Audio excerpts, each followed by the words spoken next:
Everywhere I go, I see your face. Your love has captured me.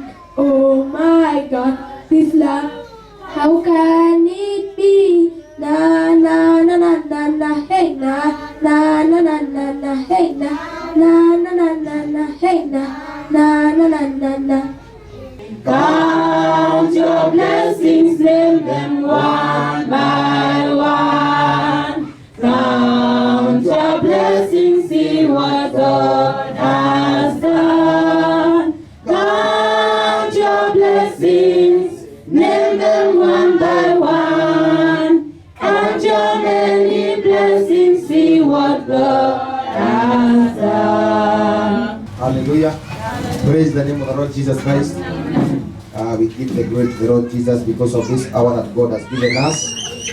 And we also glorify Him because of the grace that God has given us. This is the last Sunday of the 2020. Praise Jesus Christ. This is the last Sunday of 2020. So we should be happy. We should be happy knowing that this far it is the Lord. Amen. I want us to read in the Word of God. Tukaweza kusoma neno la Mungu in the book of Exodus 14, katika kitabu cha Kutoka 14. Exodus 14, Kutoka 14. Exodus means moving away. Kutoka inamaanisha kuondoka. It is departing, inamaanisha kuondoka. So we are departing from 2020. Inamaanisha tunaondoka kutoka mwaka wa 2020. And we are entering to 2021. Tunaingia 2021. Hallelujah. It is a prophetic word. Ni neno ambalo ni la unabii. Read for us there, Exodus 14 verses 8 to 10. Exodus chapter 14 from verse 8 to 10.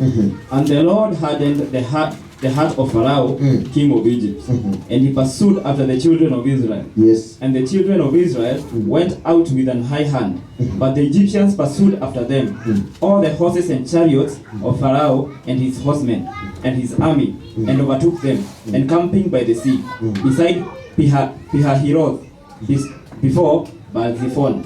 And when Pharaoh drew near, the children of Israel lifted up their eyes, and behold, the Egyptians marched after them, and they were so afraid. And the children of Israel cried unto the Lord. Amen. Read for us Kiswahili. Katika kitabu cha Kutoka 14 mstari wa 8 yanasema namna hii. Na Bwana akaufanya moyo wake Farao mfalme wa Misri kuwa mgumu, naye akawafuata wana wa Israeli, kwa sababu wana wa Israeli walitoka kwa ujeuri. Wa Misri wakafuata nyuma yao, farasi zote na magari yote ya Farao na askari zake wenye kupanda farasi na jeshi lake, nao wakawapata hali wamepanga pale karibu na bahari, karibu na Pihahirothi, kukabili Baal-zephoni. 10 nayo inasema, hata Farao alipokaribia, wana wa Israeli wakainua macho yao, na tazama, wa Misri wanakuja nyuma yao. Wakaogopa sana. Wana wa Israeli wakamlilia Bwana. Amen. Let us pray. Our Lord Jesus Christ and our Savior and our Master, we come before you, Jehovah, to give you the glory and all the praises in the name of Jesus. Now, Jehovah God, that we have just read that scripture, I pray that, Lord, you may give us understanding, give us revelation, give us wisdom, give us the ear to hear, give us the heart to perceive your word. Lord, remove every brightness, spiritual brightness, and open our thought, our understanding, that we may hear from you. Mighty Father, you are the bread of life, and you say that a man cannot live by the bread alone, but he will live by every word that comes from the mouth of you. I pray that you may breathe to us, breathe through the scripture. Lord, speak through my tongue, and speak to us in this hour. Lord, we pray your presence of the Holy Spirit to continue ministering before us. Lord, I capture every mind, every soul, every spirit, and I put them under your feet in the name of Jesus. I pray, Jehovah, that your name be glorified in Jesus' name. Every spirit of confusion, discouragement, every spirit of weakness, every spirit of scattering our mind, let it be cut out in Jesus' name. And we seal our mind, our understanding His presence by the blood of Jesus. We do pray and even believe.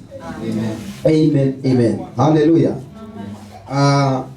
Reading from the book of Exodus, Kusoma katika kitabu cha Kutoka, we can see that the children of Israel, tunaona watoto wa Israeli when their time came wakati wao for ulifika, them to leave Egypt, wakati wao wa kuondoka Misri, as they were moving, kama vile walianza kuondoka, they were about to cross over the river Jordan, walikuwa wavuke katika mto Jordani, and at that the Red Sea, katika mto mwekundu Red Sea. the Red Sea.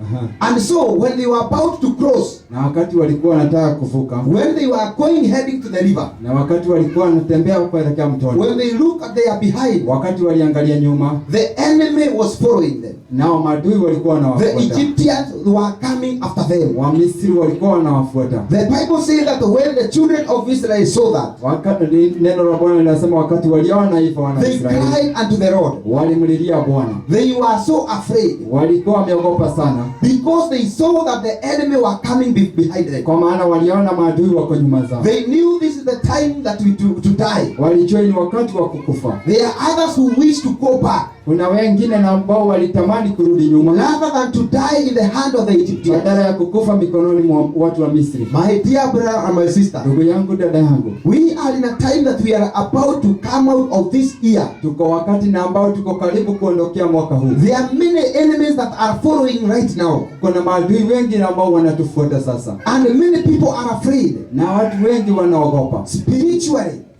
kiroho. There are people who feel something spiritually, Kuna watu wanasikia kitu katika kiroho, that they feel afraid. wanasikia uoga, They don't know how the year shall be. hawajui vile na ambavyo mwaka They itakavyokuwa. are suspecting something. Wanawazia jambo, They are sensing something. wanawazia jambo fulani, Something is coming to happen. jambo fulani linakuja kutendeka. How will be 2021? Ni aje kutakavyokuwa mwaka wa 2021. The church of God is afraid. Kanisa la Mungu linaogopa, They are afraid. watu wanaogopa, They are worried. wanawaza, They are worried. wanaogopa, They are worried. wanaogopa, How shall it be 2021? wanaogopa vile na ambavyo kutakuwa We 2021. have seen many things are coming. Tumeona mambo mengi na ambayo The yamekuja. spirit of Antichrist rising. Tumeona roho wa mpinga Kristo umeinuka. So what shall it become 2021? Ni aje kutakavyokuwa mwaka wa 2021. And the children of God prayed unto the Lord. Na watoto wa Mungu wakaanza kumwomba Mungu, They cried unto the Lord, wakamlilia Mungu, and God told them, naye Mungu akawaambia, be still, kuweni imara, be still, kuweni imara, do not be afraid, msiwe waoga, for I will be with you. maana mimi nitakuwa pamoja nanyi. As God was with Moses, Kama vile Mungu alikuwa na Musa, I will be with you. nitakuwa nanyi. As I was with you in the beginning, Kama vile nilikuwa nanyi kutoka mwanzo, I will be at the end of the year. nitakuwa nanyi hata hitimisho la mwaka. I will be in the beginning, Nitakuwa kwenye mwanzo and I will be even at the end. na nitakuwa hadi hitimisho, Because God is the Alpha and Omega. maana Mungu ndiye Alfa na Omega. My dear brother and my sister, Ndugu yangu, dada yangu, let us know that there are spirits that are following us. wacha tukajue maroho na ambayo inatufuata nyuma, They are called the spirit of revenge. maana inaitwa maroho za revenge. At this title, it is overcoming the spirit of revenge. Na title yake tunasoma kutoka kushinda maroho za kulipisha kizazi. The spirit of revenge. Maroho za kulipisha kizazi. The Egyptians were filled with the spirit of revenge. Wamisri walikuwa wamejawa na hiyo roho ya kulipisha kizazi. When they saw that the God hand was upon Israel. Maana walipowatazamia Mungu wamewekelewa mkono wa Mungu. When they saw that the hand of God was upon Israel. Wakati waliona ya kwamba Mungu ako pamoja na wana Israeli. The Egyptians, they were very angry. Wamisri walikuwa wamekasirika sana. The king was very angry. Mfalme alikuwa amekasirika sana. How shall we allow these people to go? Niaje tutakubalisha watu waende? How shall we allow them to flee? Niaje tutakubalisha wakimbie? They were filled with the anger. Alikuwa wamekasirika sana. They were filled with the anger. Walikuwa wamejawa na hasira. They were jealousy. Walikuwa na wivu. So what they did, they come with a spirit of revenge. Kwa hivyo walikuja na roho ya kulipisha kizazi. And they wanted to kill kill those people na wakataka kuwaua wao watu so that they may not reach their ili destiny. wasifike kwenye destiny yao. I want to tell you right now, Nataka kukuambia siku ya leo, many people are about to reach their watu destiny, wengi wako karibu kufikia destiny but yao, the enemy is coming behind them. lakini maadui wako nyuma yao. Many people are about to go to their victory. Watu wengi wanataka kufika kwenye ushindi wao. Where we are heading, Mahali na ambako tunaelekea it is a place of ni restoration. mahali na ambako ni pa urejesho, It is a place of happiness. ni mahali pa furaha, It is a place of not torture. ni mahali na ambako hakuna dhiki. We are about to move in another place, Tuko mahali na ambako tunaelekea kwenda katika kiwango and kingine, the enemy know that. na maadui wako nyuma. So the devil is fighting us Kwa behind. hivyo shetani anatupiga nyuma. The devil is not happy. Shetani hajafurahia, He has so much avenged the war ako na kulipisha kizazi kwingi, because of where we are going. maana ya pale na ambako tunaelekea It is not where we have come si from. mahali na ambako tumetoka. He don't fight you because of where you have come from. Hakupigi sababu ya mahali na ambako He is umetoka, fighting for you. anakupigia He wewe, is against you. ako kinyume na He wewe, is behind you ako nyuma yako because of where you are going. sababu ya mahali na ambako He unaelekea. know the place we are heading. Anajua mahali na ambako tunaelekea, He know the glory shall become. anajua utukufu na ambao utakuja, He know the people that we shall meet there. anajua watu na ambao tutakawapata pale He mbele, know what we shall come to possess. anajua kile na ambacho tutaenda kupokea. That is what he is against. Hiyo ndio na ambayo anapigana nacho. He have seen the revival of 2021. Ameona uvuvio wa mwaka wa 2020, We have seen the revival of the place that we are heading. ameona uvuvio wa mahali na ambako And tunaelekea, that is where the devil is fighting. na hiyo ndio shetani anapigana nayo. But God is saying to the children of Israel, Lakini Mungu anawaambia wana wa Israeli, be not afraid. msio waoga, Stand still. simameni imara, Cry to your God, mulilie Bwana wenyu, and you shall see the victory this nanyi day. mtaona ushindi siku ya leo. Let me tell you, my dear brother, my sister, Acha nikwambie ndugu yangu, dada yangu, the spirit of revenge, roho ya kulipisha kizazi they come to take away your happiness. inakuja kutoa furaha yako. The revenge does not come like that. Kulipisha kizazi haikujangi tu namna hiyo, It comes because we are already overcome. inakujanga sababu tumeshashinda, Because we overcame, sababu tulishinda. so they want to revenge. Sasa inataka kulipisha kizazi, Because we have won the battle, maana tumeshinda vita. so they want to revenge. Sasa wanataka kulipisha kizazi. So revenge is, I have seen Kwa hivyo kulipisha kizazi, nimeona that we are overcome, ya kwamba sisi ni washindi, that we are overcome, ya kwamba sisi ni washindi, that we have already achieved. ya kwamba tumeshapata. That is why the devil brings Na revenge. ndio maana shetani anapanga kulipisha kizazi, That is why he brings ndio disappointment. maana analeta kutokuwa na amani, For that is why he brings ndio discouragement. maana analeta kuangusha That is why he brings the backsliding. ndio maana analeta mwanguko kanisani, Because the devil know where we are heading. maana shetani anajua pale na ambako tunaelekea, We are already overcomers. maana sisi tumeshashinda, We have overcome the devil. tumeshinda shetani. The devil cannot revenge us Shetani hawezi kutulipisha if we kizazi have not overcome him. kama hatujamshinda. Pharaoh and the Egyptians, Wa Farao na wa Misri they were running after the Israelites walikuwa wanakimbisha wana wa Israeli, because the Israel had already won the battle. sababu wana wa Israeli walikuwa wameshashinda vita, They were already free. walikuwa wamekimbia. And God says, Naye Mungu akasema, those that I have made free, wale ambao nimewaweka huru they are free indeed. wako huru kweli. That is why the devil is against. Ndio maana shetani yako kinyume, Because we are free. maana tuko huru, We have been set free maana tumewekwa huru from the captivity of the witches, kutokana na kufungwa kwa wachawi, from the captivity of the last year. kutoka na kufungwa ni mambo ya mwaka uliopita, Because our God has overcome. maana Mungu wetu ameshinda. So the devil is angry. Sawa, shetani amekasirika. So we can see now Kwa hivyo tumeona sasa why we need to be alert. kwa nini tunafaa kuwa tumekamilika kama tuko tayari. Do you know that when we are about to cross, Unajua mahali na ambako tunaelekea, do you know that when we are about to cross, unajua ni wapi unajua tuko wakati na ambako tunataka kuruka, I mean when we are about to cross over, wakati tuko karibu kuruka mwaka mwingine, when we are about to go to another place, wakati tuko karibu kwenda kiwango kingine, when we are about to touch that thing, wakati tuko karibu kugusa ile jambo, that is when you hear death. hapo ndio unasikia kuna kifo, You hear people dying. unasikia watu wanakufa, You hear accidents. unasikia unasikia ajali, You hear people falling. unasikia watu wameanguka, The backsliding. mwanguko. Before we go to the new year, Kabla ya kwenda mwaka ujao, before we touch that hem, kabla ya kushika huo uzi, let us be careful. wacheni tuwe tuangalifu. We can be like the children of Israel, Tunaweza kuwa kama wana wa Israeli, that we have seen where we are going. ya kwamba tumeona mahali ambako tunaelekea. We have seen the future glory. Tumeona utukufu ambao ni wa kuja. We have seen where our destination. Tunaona destiny yetu. Or you can be like Moses. Tunaona. Hallelujah. You can come here so that you can whisper to him. Praise Jesus Christ. Amina. Hallelujah. Amen. So I want to say this. Kwa hivyo nataka kusema hivi, that we can be like Moses. Kwa hivyo tunaweza kuwa kama Musa. We can be like the children of Israel. Tunaweza kuwa kama wana wa Israeli. They can see the destination. Wanaweza ona hatima yao. They can see the place that they are going. Wanaweza ona mahali ambako wanaelekea. But they are not yet. Lakini bado hawajafika. We can see the blessing there. Tunaweza ona mahali pale. But we are not yet. Lakini bado.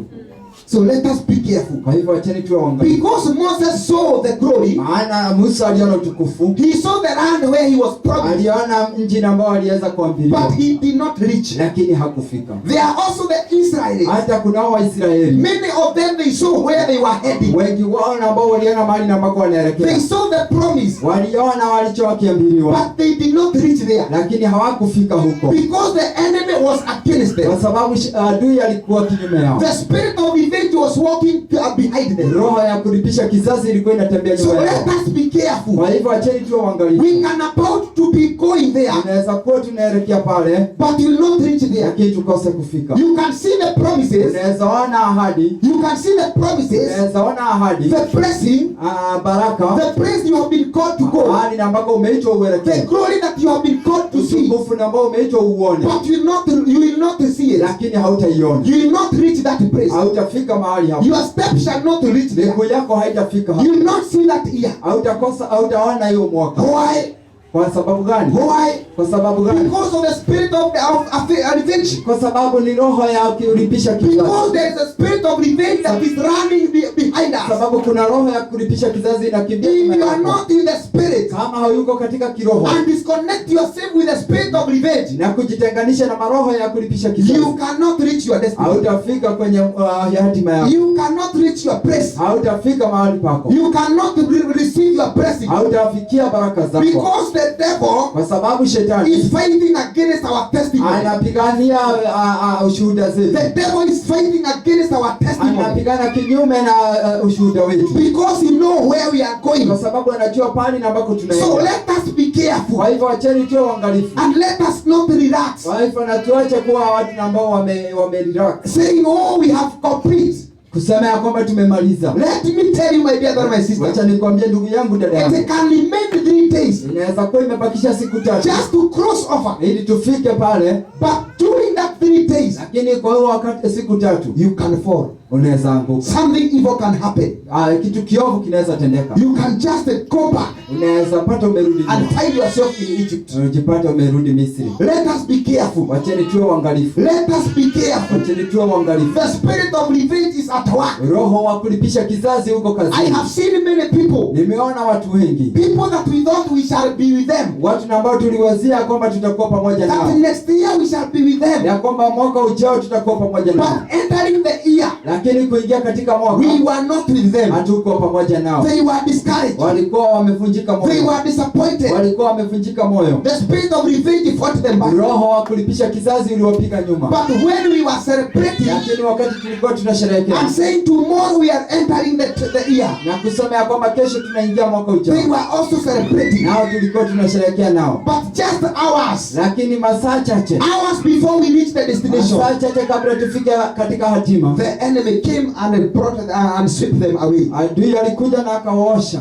We need to be careful. Tunafaa tuwe waangalifu. The spirit of revenge is at work. Roho wa kulipisha kizazi huko kazini. We can come away from all that year. Tunaweza kuja huo mwaka wote, But now heading to just to enter, lakini wakati tunaelekea tu kuingia, you find that you have missed. upate ya kwamba umekosa. That is how it is. Hivyo ndivyo ikuli. Even spiritually, Hata katika kiroho, waiting to the bride Jesus Christ.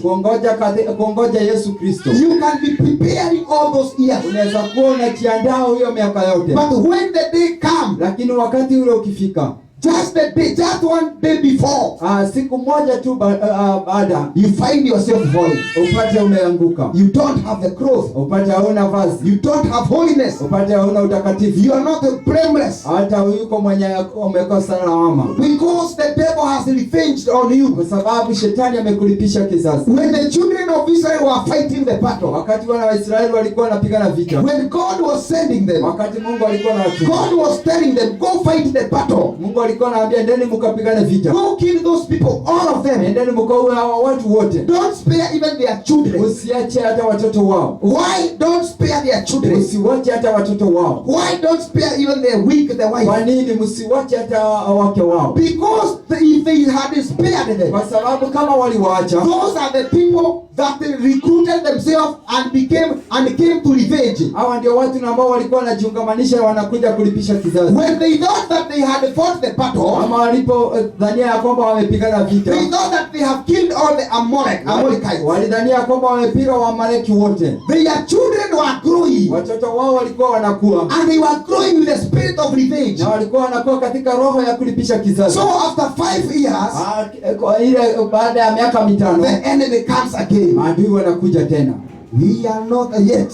Hatujamaliza bado. Until we fight the battle. Mpaka tupigane vita. We are not yet. Hatujamaliza bado. Until we fight even the little battle. Mpaka tupigane vita vidogo. Hallelujah. Hallelujah. Until we finish all the enemies. Mpaka tupige kila adui. We are not yet. Hatujamaliza bado. We cannot glory. Hatuwezi pata utukufu. Glory yet. Hatuwezi furahia It bado. has not come. Haijafika bado. Because the enemy is still following Kwa us. sababu adui bado wanatuandama. Their children are still following us. Watoto wao bado wanatuandama. So we need to be stand still. Tunafaa kusimama imara. We need to be watchful. Tunafaa kuwa waangalifu. We need to be prayerful. Tunafaa kuwa waombaji. We don't need to relax. Hatufai kulirax. People are relaxing, Watu wanatulia saying it is time to eat and drink. wakisema ni wakati wa kukula na kukunywa. People are relaxing, Watu wanatulia tu saying it is time to enjoy ourselves. wakisema ni wakati wa kufurahia na It kusherehekea. is time to Ni celebrate wakati wa kusherehekea all the battles of 2020. vita vyote vya mwaka 2020. This is the time that the battle is so Hii intense. ndio wakati na ambao vita iko kuu. When the battle is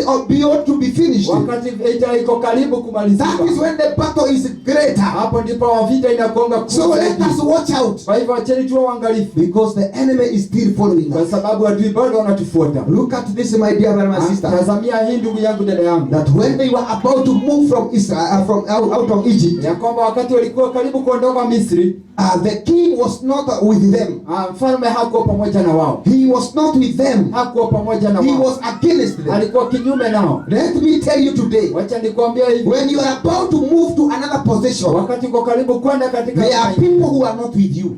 kuna watu hawakuangi pamoja na wewe. You can be in the same place, Unaweza kuwa mko mahali the pamoja, same house, nyumba moja, the same place, mahali pamoja, but they are not with you. lakini hawayuko pamoja na wewe. When you are about to go to another glory, Wakati uko karibu kwenda katika utukufu they mwingine, are fighting against your glory. wanaanza kupiga utukufu wako. When you are about to be anointed, Wakati uko karibu kupokea upako, they are against you. wako kinyume na wewe. Let us be watchful. Wacha watu tuwe waangalifu. And when you are about to complete, Na wakati uko karibu kumaliza, that is when they come behind you. hiyo wakati wanakuja nyuma yako, They speak behind you. wanaongea kukuhusu, They start hiring weapon upon you, wanaanza kutengeneza vyombo vya vita kwa sababu yako, because they were not with kwa you. sababu hawako pamoja na wewe. There are people who can say, I have released you, Kuna watu wanasema ya kwamba tumekuachilia, but in their heart they have not released you. lakini kwa mioyo yao The hawajakuachilia. same thing with the Pharaoh. Kitu moja bado na Farao, He said, he have released them, alisema ya kwamba amewaachilia, but his heart had not released them. them. lakini moyo wake haukuwa umewaachilia. He is the one who said, now go. Ndio na ambaye aliyesema endeni sasa. After they had gone, Wakati waliondoka, his heart was still holding those people. moyo wake ulikuwa bado umeshikilia watu. And he prepared a battle before them. Akaandaa vita kwa sababu yao. There are people who tell you that they have freed you, Kuna watu ambao wanasema wamekuachilia, but they are still holding you in your heart. lakini bado wamekushikilia kwenye mioyo yao. They are holding you in their heart. Wamekushikilia kwenye mioyo yao. They are holding your blessing. Wameshikilia baraka zako. They are holding your success. Wameshikilia kunawiri kwako. They are holding your destiny. Wanashikilia hatima yako. So let us be sensitive. Kwa hivyo wacheni tuwe waangalifu. Let us be sensitive, Tuwe waangalifu. because the spirit of revenge comes because of our victory. Kwa sababu roho wa kulipisha kizazi anakuja sababu ya ushindi wetu. We need to be at prayer. Tunafaa tuwe katika maombi. Yes, in prayer and fasting. Tuwe katika maombi na kufunga. Fighting against the crowd of darkness that is following. Kupigana na mawingu na ambayo ni ya giza na ambayo inatufuata. Let us read in the book of 1 Samuel 19:11. Tusome katika kitabu cha Samueli wa kwanza. 1 Samuel 19, 19 11 verses 13. 11:13. 19, 11, 13. Saul also sent messengers unto David's house Yes, to do what? to watch him and to slay him in the morning. And Michal, David's wife, told him, saying, If thou save not thy life tonight, tomorrow thou shalt be slain. Yes. So Michal let David down through a window, and he went and fled and escaped. And Michal took an image and laid it in the bed, and put a pillow of goat's hair for his bolster, and covered it with a cloth. Kisha Sauli akatuma wajumbe mpaka nyumbani kwa Daudi ili wamfizie na kumuua asubuhi. Naye Mikali mkewe Daudi akamwambia akasema, wewe usipojiponya nafsi yako usiku huu, kesho utauawa. Basi Mikali akamteremsha Daudi dirishani, naye akaenda akakimbia na kuokoka. Ndipo Mikali akakitoa kinyago na kukilaza kitandani, akatia na mto wa singa za mbuzi kichwani pake na kukifunika kwa nguo. Hallelujah. Hallelujah. Praise the name of the Bwana living Yesu God. asifiwe. This is after Samuel, the prophet of the Lord. Hii ndio baada ya Samueli When he revealed the nabii wa secret, Mungu, wakati aliwaza kufunua siri, that when he said that God has anointed David to be a king, wakati alisema ya kwamba Mungu amempaka Daudi mafuta kuwa mfalme, Saul was there to revenge. Sauli alikuwa pale kulipisha kizazi. That is the same thing the spirit of revenge does. Hivyo ndivyo roho ya kizazi hufanya. Saul was not happy Sauli hakuwa amefurahia when he heard that David is taking at his place. wakati alisikia Daudi anachukua mahali pake. He was not happy Hakuwa amefurahia when he heard that God has chosen a man. wakati alisikia Mungu amemchagua mwanadamu. He was not happy Hakuwa amefurahia when he heard the prophecy wakati alisikia unabii that God has chosen you. ya kwamba Mungu amemteua yeye. This Saul was very angry, Huyu Sauli alikuwa amekasirika and he said he will revenge. na akasema ya kwamba atalipisha kizazi. The same thing that happened. Hivyo ndivyo kunavyokuwa. The spirits of revenge are not happy Maroho za kizazi ya kulipisha kizazi hazikuwa. when they hear a prophecy about you, Wakati zinasikia unabii kuhusu wewe, that God will come to do something of you. ya kwamba Mungu anakuja kukutendea The jambo. spirit of revenge are not happy Roho za kulipisha kizazi hazifurahi. when they hear that God will come to anoint you. Wakati inasikia Mungu anakuja kukupaka upako, They are not happy hazifurahi. when they hear that God will give you a new seat. Wakati inasikia kwamba Mungu anakuja kukupa kiti kipya, The spirit of revenge are not happy maroho ya kulipisha kizazi when hazifurahi. they hear that you are going to another position. Wakati anasikia unapandishwa kiwango kingine, God is taking you to another level. Mungu anakuinua kiwango The kingine, spirit of revenge are not happy, maroho ya kulipisha kizazi and hazifurahi, they find a way to kill you, na anatafuta namna ya kukuua, a way to terminate your life. namna ya kumaliza maisha yako. That is why at the end of going there, Ndio hiyo wakati ule wa kumaliza mahali pale, pale, just before you go to another, you cross over. kabla tu ya kuenda kiwango kingine, That is when the devil comes to revenge. hapo ndipo shetani anakuja kulipisha And kizazi. you hear somebody has died, Na unasikia mtu amekufa, somebody has gotten an accident, mtu amepata ajali, somebody is very sick, mtu ako mgonjwa sana, somebody has been trapped, mtu amekamatwa, somebody is in sin, mtu ako katika dhambi, because the devil is not happy. maana shetani hajafurahia. We need to be careful. Tunafaa tuwe waangalifu. We don't need to rejoice right now, Hatufai kufurahia sasa hivi, because we shall rejoice in the crossover. maana tutafurahia wakati wa kuruka. But right now it is not time of rejoicing and eating and drinking. Lakini huu sio wakati wa kukula na kukunywa na The kufurahia. devil is at work. Shetani ako kazini. The Bible says that when the Israel saw the enemy coming, Biblia inasema wakati wana wa Israeli waliona maadui wanakuja, the Bible says they were not happy. Biblia inasema ya kwamba hawakuwa wamefurahia, They were not even rejoicing. hata hawakuwa The wanasherehekea. Bible says they were very afraid.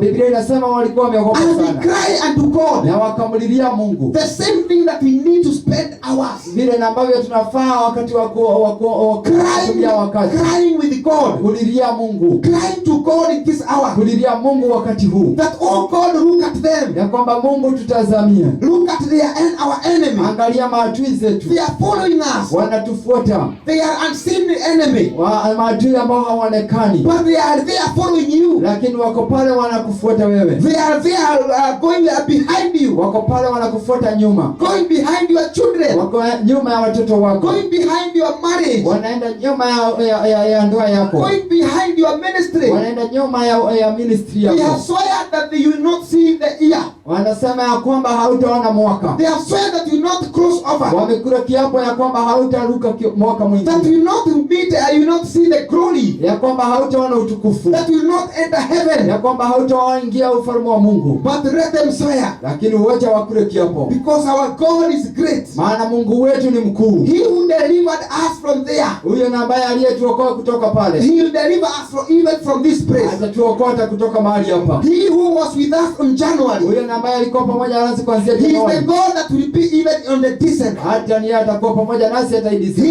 is still the same today, Ni yeye leo yesterday, na hata and jana forever. na hata milele. He is the Alpha and Yeye Omega. ni Alfa na Omega. He had made a step, Amefanya njia and He is doing that thing. na anafanya hilo All we jambo. need is to trust Jesus. Ile tunafanya ni kumwamini Yesu, All we need is to be faithful ni kuwa waaminifu and to be still, na kuwa ambao wamesimama to look imara, upon our God. kuangalia kumtazamia Mungu wetu. The spirit of the revenge, Maroho ya kulipisha kizazi they come after the anointing. zinakuja kinyume na upako. After you have been anointed, Wakati umeshapaka upako, know that there is a spirit of revenge behind you. jua roho za revenge ziko nyuma yako. Those spirit of revenge and attacks and attack.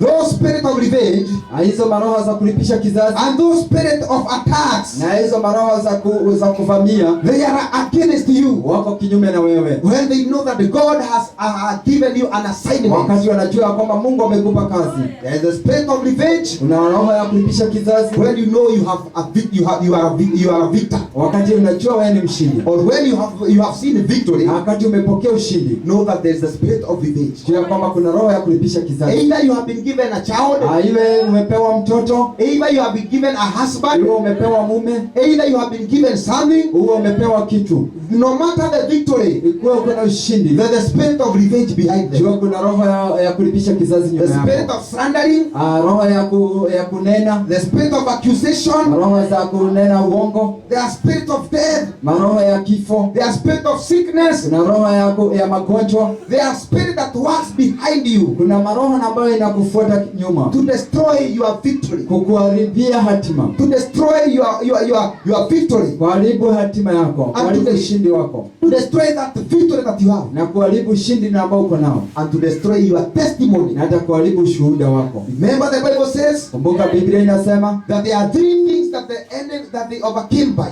kuna mambo matatu na ambao walishinda nayo, That they overcame by the blood of the Lamb of na God, kwamba walishinda kwa damu ya mwanakondoo wa by Mungu, the word of katika neno of their testimony, katika neno la ushuhuda wao they overcame. walishinda, And by not loving the world even to them. na hata kukosa kuupenda dunia mpaka kifo. That means we shall overcome the enemy Hiyo inamaanisha kwamba tutamshinda by shetani the word of our testimony. kwa maneno ya ushuhuda wetu. So if our testimony is a weapon to defeat the devil, Kama ushuhuda wetu ni silaha ya kumshinda then shetani, the devil is against our kwa testimony. hivyo shetani yako kinyume na ushuhuda wetu. Whatever God has given you Haijalishi kile ambacho Mungu will amekupa overcome the devil. ya kushinda shetani. When Moses was born, Wakati Musa alizaliwa, in the midst when the devil was slaughtering young children,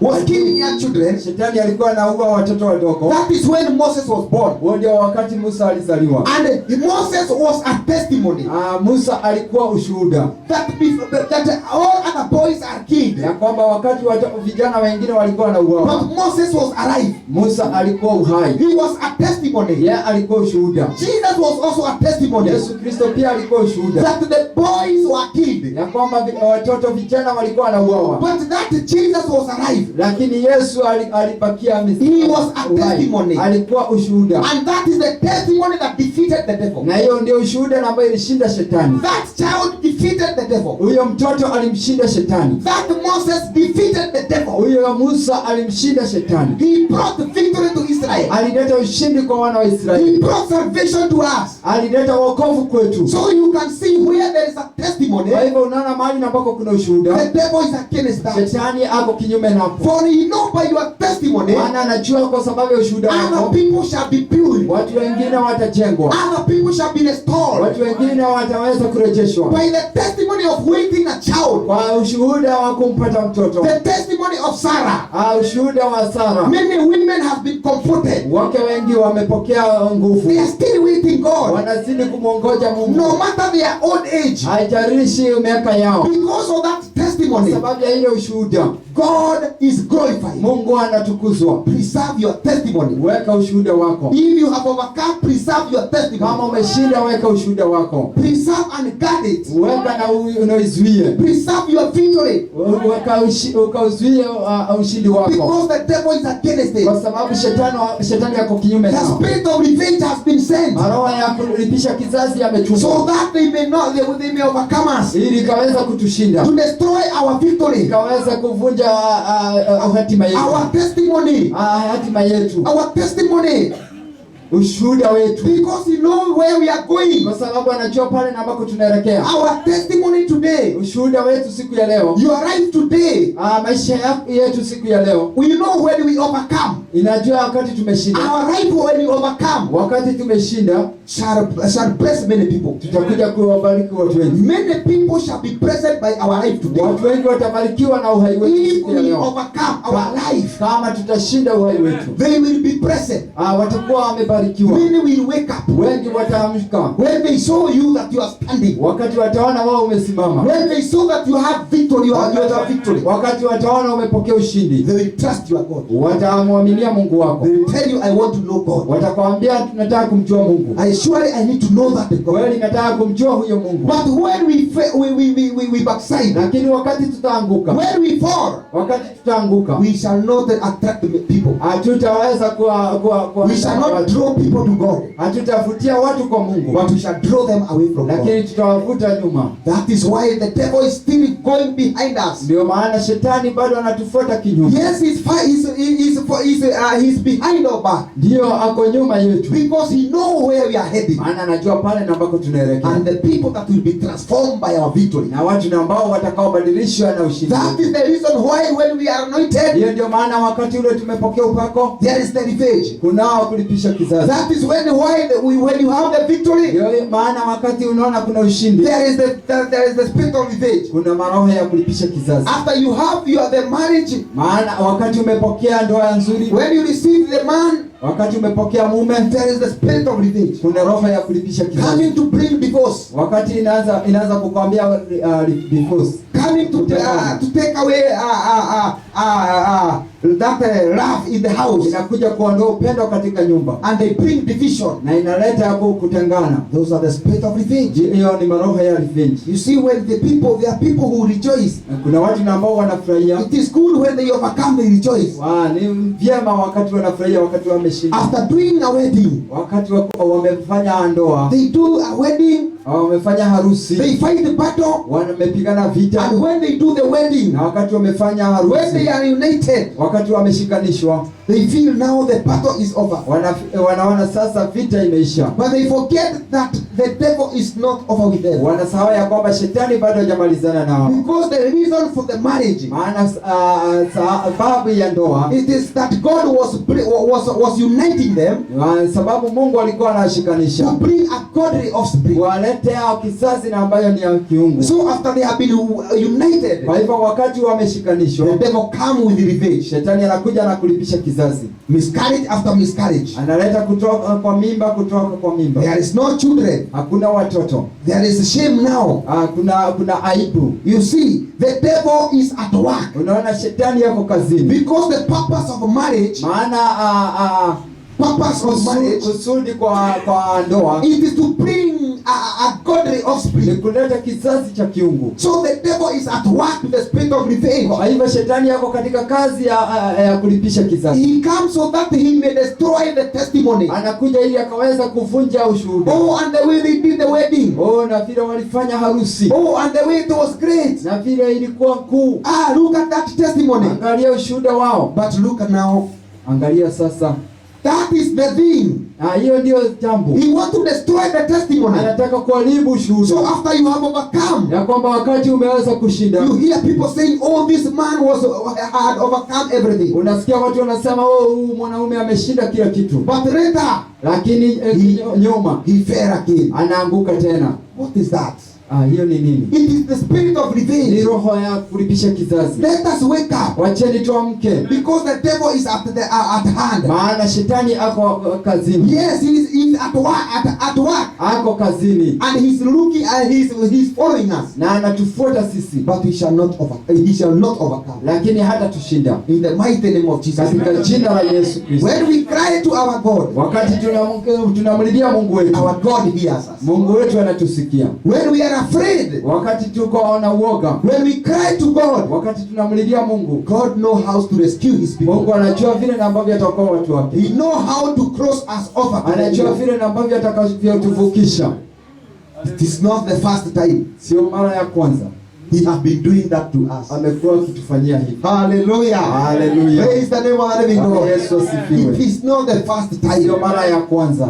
He has been doing that. Amekuwa akitutendea. It is not the first battle. Sio vita ya kwanza. He has overcome many battles. Ameshinda vita mingi. So that is the thing that we need to comfort ourselves. Hiyo ndio kitu ambayo inafaa kututia nguvu. That the same God that delivered me out of the world. Ya kwamba ule Mungu ambaye aliniokoa kutoka dunia. He is the same God who will deliver me out of this antichrist. Yeye Mungu ambaye atakayeniokoa kutokana na mpinga Kristo. Out of these people that are following me. Kutokana kwa watu ambao wananifuata. These people that were not happy with me. Kutokana na watu ambao hawakufurahia. When I knew the truth. Wakati nilijua ukweli. When God visited me. Wakati Mungu alinitembelea. When God anointed me. Wakati Mungu alinipa upako. When God chose me as his servant. Wakati Mungu alinichagua kama mtumishi wake. Those people God will defeat them.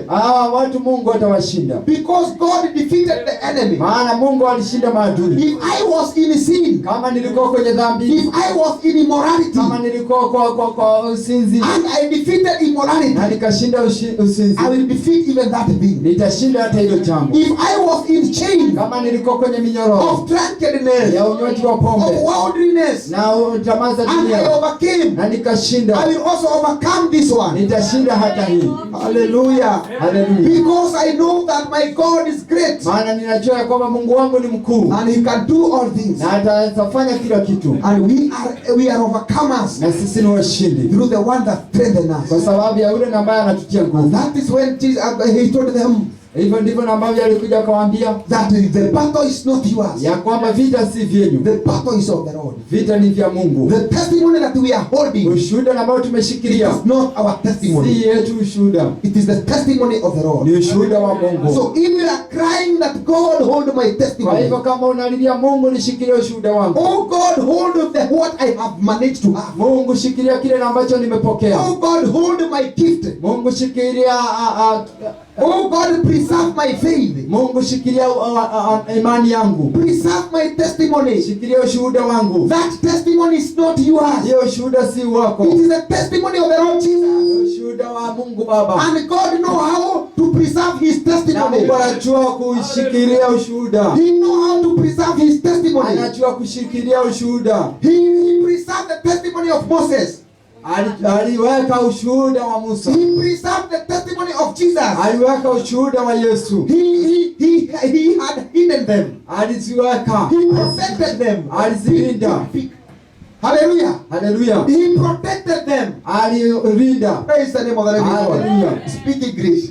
Mungu anajua kutuficha. God knows how to hide us. Anajua kuficha watoto. He knows how to hide our children. Kama alificha Musa. If he hid Moses.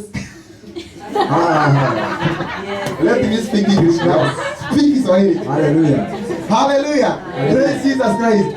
I'm saying that God know how to hide his people. Mungu anajua kuficha watu wake. He know how to hide his testimony. Anajua kuficha ushuhuda The wake. testimony that we are carrying. Na ile ushuhuda ambayo The tumebeba. life that we are carrying. Ile maisha ambayo Saying, tumebeba. look, I have come from here. Ile nasema ya kwamba angalia nimetoka kutoka hapa. And now I am this one. Na sasa niko hivi. I was this one and now I'm this one. Nilikuwa hivi na sasa niko hivi. The testimony that we have. Ile ushuhuda ambayo tuko nao. It is of God. Imetokana na Mungu. God know how to protect his Mungu anajua testimony. kulinda ushuhuda wake. The devil cannot try to mess with that testimony. Shetani hawezi jaribu kupigana na ushuhuda. Look how he protected Moses. Angalia vile ambavyo alimlinda Musa. Look how he protected Jesus. Angalia vile ambavyo alimlinda The Yesu. testimony was for God. Ushuhuda ulikuwa wa Mungu. So whatever that we have, Kwa hivyo chochote tuko nacho. may it be ministries. Iwe ni ministry. It is God testimony. Ni ushuhuda wa Mungu. May it be children. Iwe ni watoto. May it be marriage. Iwe ni ndoa. It is God testimony. Ushuhuda wa Mungu. And God will protect that Na Mungu ministry. atalinda hiyo ushuhuda. God will protect that testimony. Mungu atalinda hiyo ushuhuda. If only it belong to him. Kwa sababu ni yake peke yake. Because God cannot share the glory with men. Maana Mungu hawezi kukubalisha utukufu wake na mtu mwingine. Praise the name of the living God. Bwana Yesu So atukuzwe. let us give God all the glory. Wacha tumpe Mungu utukufu wote. Because he know how to protect his people. Kwa maana anajua kuwalinda watu wake. No sickness will come against us. Hakuna ugonjwa utakuja kinyume nasi. No death will come against us. Hakuna kifo kitakuja kinyume We nasi. shall overcome them. Tutashinda zote. Every accident shall be overcome. Kila ajira zitashindwa. Every weapon shall be overcome. Kila silaha For zitashindwa. the Bible says, Kwa sababu Biblia no inasema weapon formed against the people of God shall prevail. hakuna silaha ambayo imeandaliwa sababu ya watoto wa Mungu itashinda. No curse that is formed against the children of God shall prevail. Hakuna laana imeweza kuwekwa sababu ya watoto wa Mungu itashinda. Balaam tried to curse. Balaam alijaribu kurani. He tried to curse Israel. Alijaribu kurani wana wa Israeli. But God was with the children of Israel. Lakini Mungu alikuwa na watoto wa Israeli. He tried to bribe the prophet Alijaribu kumpa hongo nabii. that go curse Ya Israel. kwamba enda na ukawarani wa Israeli. But who can curse the anointed Ni one? nani ambaye anaweza laani aliyepata upako? Who can curse the anointed Ni one? nani ambaye anaweza laani aliyepokea upako? Who can curse the chosen one? Ni nani ambaye anaweza laani ambaye amechaguliwa? There is no weapon. Hakuna There silaha. is no curse. Hakuna laana. There is no evil word Hakuna neno lote la that uovu. can prevail against the people of God, Inaweza kusimama sababu ya watoto wa Mungu. against the Kwa Israelites, sababu ya wana wa Israeli. because they belong to Kwa God. sababu ni wa Mungu. Their testimony belong to God. Ushuhuda wao ni wa Mungu. Let us not be afraid. Wacha tusiwe waoga. There are people who have spoken against you. Kuna watu na ambao wamenena kukuhusu. They have spoken you you will not go there. Wamenena ya kwamba hautaenda You will pale, not reach there. ya kwamba hautafika pale, You will die in Egypt. ya kwamba utakufa kule Misri. But who can curse the Israelites? Lakini ni nani ambaye anaweza kulaani Who wana wa can able Israeli? to hold Ni them? nani anaweza kuwashikilia? You know, Egyptian there was many witches. Tunajua kwamba Misri kulikuwa na wachawi wengi. Even today, people fear Egyptians Hata siku ya leo watu wanaogopa wa Misri, because they are magicians. maana ni watu wa magic. They can turn people to snake. Wanaweza fanya watu kuwa nyoka. But who can scare God? Lakini ni nani anayeweza kumwogopa Who Mungu? can curse the Ni Israelites? nani anaweza kulaani Israeli? Even the magician, Hata majeshi they did not prevail. hakushinda. When God said yes, Wakati Mungu amesema ndio, nobody can say no. hakuna ambaye anaweza sema When hapana. God said that it is your year, Wakati Mungu amesema ni mwaka wako, the year of Exodus, mwaka wa kutoka, God said it is your year. Mungu anasema ni mwaka wako, But the witches said no. lakini wachawi wanasema But hapana, they did not prevail. lakini hawakusimama. Pharaoh did not prevail. Farao hakusimama, The armies did not prevail. hata Ames hawakusimama, Majeshi, majeshi they did not hawakusimama, prevail. hawakusimama. They had their chariots, Walikuwa na Their magari horses. zao na farasi zao, but they did not prevail. lakini hawakusimama, Because when God said your time has come, kwa sababu wakati Mungu amesema wakati wako umefika, nobody can pray with that time. hakuna mtu anaweza cheza na huo wakati. When God said that your time is fulfilled, Wakati Mungu amesema wakati wako umefikia, nobody can reverse. hakuna mtu anaweza irudisha nyuma, Nobody can reverse. hakuna mtu anaweza irudisha nyuma. It is time to Ni go. wakati wa kuondoka, It is time to move ni ahead. wakati wa kuondoka mbele, It is time to be great ni now. wakati wa kusimama sasa. Nobody can reverse his blessing. Hakuna mtu anaweza rejesha nyuma baraka When zake. God blesses, Wakati Mungu amebariki, God has blessed. Mungu amebariki, Nobody can come against him. hakuna mtu anaweza simama kinyume naye. He has prevailed. Amesimama, He has prevailed. amesimama. That is why we have the Avengers. Ndio maana tuko na Avengers, That is why we have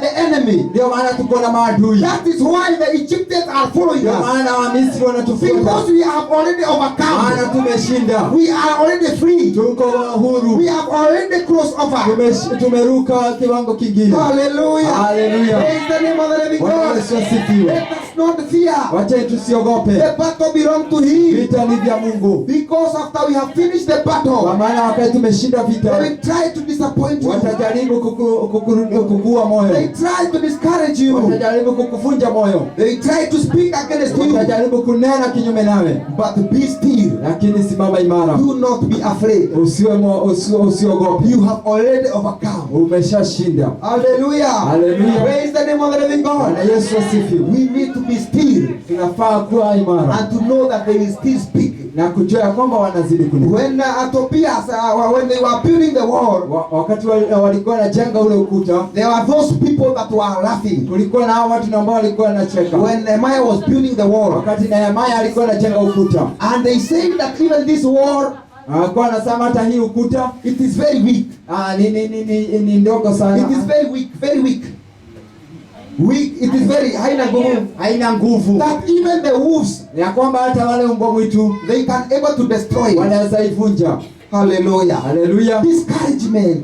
Kuvunja People moyo. come and speak discouragement. Watu wanakuja na kuvunja And moyo. look at you. Lakini jitazame. You are very weak. Wewe hauna nguvu. And you don't have Na power. hauna nguvu. You don't have power and you are not going anywhere. Hauna nguvu na hauendi popote. Look at what you are building. Angalia kile ambacho unajenga. That it cannot prevail. Ya kwamba haiwezi simama. But I tell you Lakini nakwambia that the wall stood. ukuta And the ulisimama. wall was accomplished. Ukuta ukamalizika. And nobody was able to break that Na wall. hakuna mtu ambaye aliweza kuvunja ule ukuta. Praise the name of the Bwana Lord. Yesu They asifiwe. will speak when you are doing good. Watanena wakati unatenda mambo When mazuri. you overcome the battle, Wakati umeshinda vita, they will speak against it. watanena kinyume nayo. When we go even to the missions, Hata wakati tumeenda kule kwenye kazi ya Mungu, there are spirit of revenge kuna maroho za kulipisha that kizazi. try to revenge. Wanajaribu wanajaribu kulipisha and to kizazi show you that what you did, it is nothing. na wanakuonyesha kile ambacho ulitenda ni bure. But let us be still. Lakini wacheni tuwe imara. When you hear those voices, Wakati unasikia hizo sauti, that is a sign. ujue hiyo ni ishara. It is a sign that you have already made Ni it. ishara ya kwamba umeshashinda. You have already made it. Umeshashinda. That is why they are speaking. Ndio maana wananena. They cannot follow you unless you make it. Hawezi kukufuata isipokuwa ushinde. Praise the name of the living Bwana God. Yesu asifiwe. So let us not be afraid in this hour. Kwa hivyo tusiwe watu wa kuogopa wakati huu. Let us read 1 Peter 5:8. Tusome katika kitabu cha Petro wa kwanza 5:8 so that we may know what God is training us. ili tuweze kujua kile ambacho Mungu anatufunza. We are armies Sisi ni majeshi and we are marching forward. na tunatembea mbele. We cannot go back to Egypt. Hatuwezi rudi Misri. We cannot go back to shame. Hatuwezi rudi katika aibu. We are coming out of shame. Tunaondoka katika aibu. We cannot go back of the captivity. Hatuwezi rudi katika mifungo. We are free Tuko huru and we are going to freedom. na tunaelekea kwenye uhuru. Amen. Amina. 1 Peter 5:8. Be sober, Be sober. be vigilant, Be vigilant. because your adversary the devil, Because your adversary the devil, as a roaring lion, as a roaring lion, walketh about, walketh about, seeking whom he may devour. seeking to him he may devour. Mwena kiasi na kukesha, kwa kuwa mshtaki wenu Ibilisi kama simba agurumaye Yes. huzunguka zunguka akitafuta mtu ameze. Ndio. Hallelujah. Amen. That is telling us that that do not be what? Be sober. Be sober. That means do not be relaxed. The opposite of sober is is it drunken?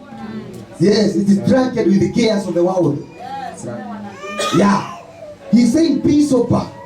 Nasema kuwa mtu wa kukesha. You know this hour, Najua wakati huu, when you are about to cross over, wakati uko karibu kuruka upande mwingine kuvuka, right now there are people who are wandering. kuna watu ambao sasa They wanawazia, are drunken with chaos. wamelewa na shughuli, They are not sober. hawayuko kamilifu. When you call them here, when we pray here, Wakati tunaomba hapa, you feel they are not sober. unaona ya kwamba hawayuko. There are many minds that they are rotating. They are thinking a lot. Wanawaza mengi, They have chaos. wako na mambo mingi, They shughuli have many mingi, worries wako na shughuli mingi because they are not sober. kwa sababu hawayuko soba. Hallelujah. Haleluya. How will it be this year? Vile ambavyo kutakuwa vyuko hii mwaka, I see that there's no money for the fees. unaona ya kwamba hakuna pesa ya kulipia school fees. How will it be?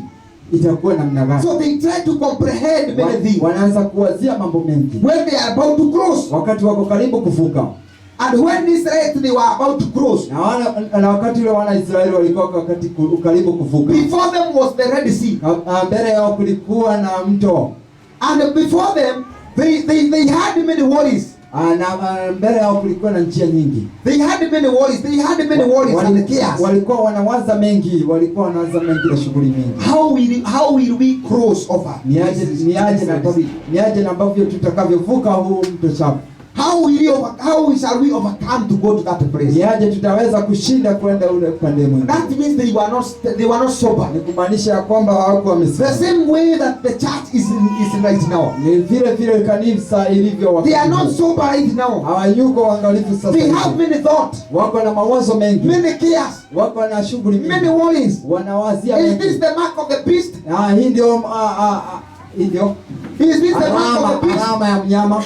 Is the tribulation coming before rapture? Dhiki inakuja mbele ya kunyakuliwa. Is the Antichrist coming before Jesus? Mpinga Kristo anakuja kabla ya kurudi kwake They are Yesu. not stable. Hawayuko kamilifu. They are not stable. Hawayuko wakamilifu. They are not even sober. Hata hawayuko waangalifu. They are drunken. Wameelewa. They are drunken with many questions. Wameelewa na mawazo na maswali mingi. Many Na questions. maswali mengi. But the Bible says, Lakini neno la Mungu linasema, be careful. ni waangalifu. Be careful. Wewe ni waangalifu. Because the devil Maana shetani is rolling like a lion, anazunguka looking for whom he can devour. Angalia ni nani ambaye atakaye mmeza. So be careful. Kwa hivyo kweni So waangalifu. be sober. Kweni waangalifu. So be sober and watch Kweni waangalifu and pray.